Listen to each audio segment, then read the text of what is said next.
our cruddy snow. So the past weekend still we received 10 inches of snow that then got rained on, and then we got another 3 inches on top of it, and now people have skied it, and the crust that formed on top of the rain on snow kind of firmed up, but you can still sink into it, especially if you're meat a little bit heavier. And we have some fresh powder on top. So we're going to talk about some tactics and mechanics and equipment stuff to be able to ski this stuff well. So equipment wise, balance is so important in this stuff.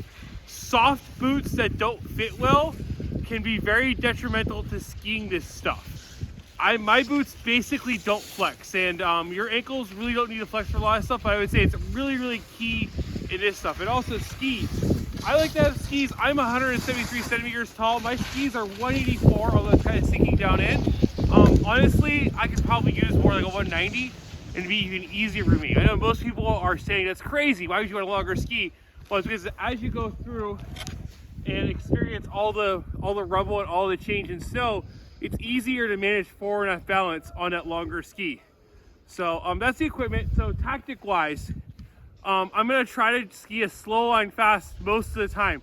The more I push, the more I skid, the harder it's going to be. It's gonna feel very hard on my legs, very much like those two guys are showing, kind of pushing a skid into a turn. So, and then mechanic wise, for me, the most important thing is having a very strong and supple, strong but supple core, meaning I'm really strong in my midsection. I'm really holding my pelvis tight and my core tight, but I'm not keeping it like functionally stiff. If I get stiff, it's really, really hard to move around and get my legs to turn underneath me and do all the turning and tipping and balancing that we need to do. Again, just soft, easy, slow line, fast turns will work well with this stuff, and it won't tire you out.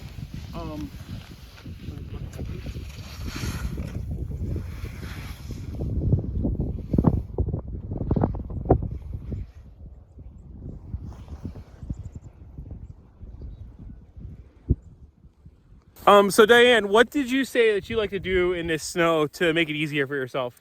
I like to lift my toes in my boots, and that makes me feel like I'm less likely to get caught up in transition and all the rubble and crud. Yeah, and I like to do that too if I'm going to stay on the snow. In fact, I'm pretty much doing that throughout the entire turn.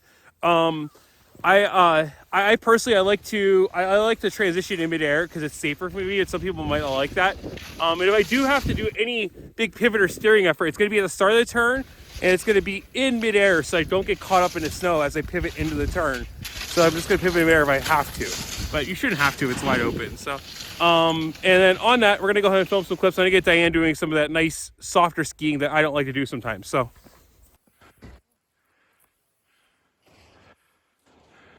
Notice how Diane just tips and let the skis do the work for her. If she steers or pivots, it becomes a lot harder.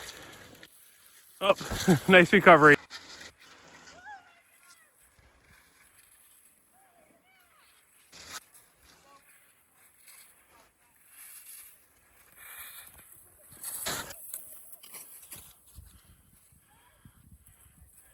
And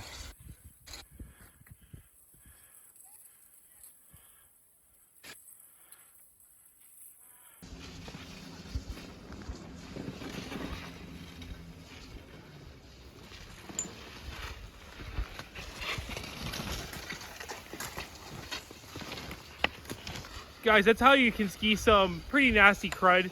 Obviously, you're gonna have that solid, slow line fast parallel turn that I showed in the slow line fast video.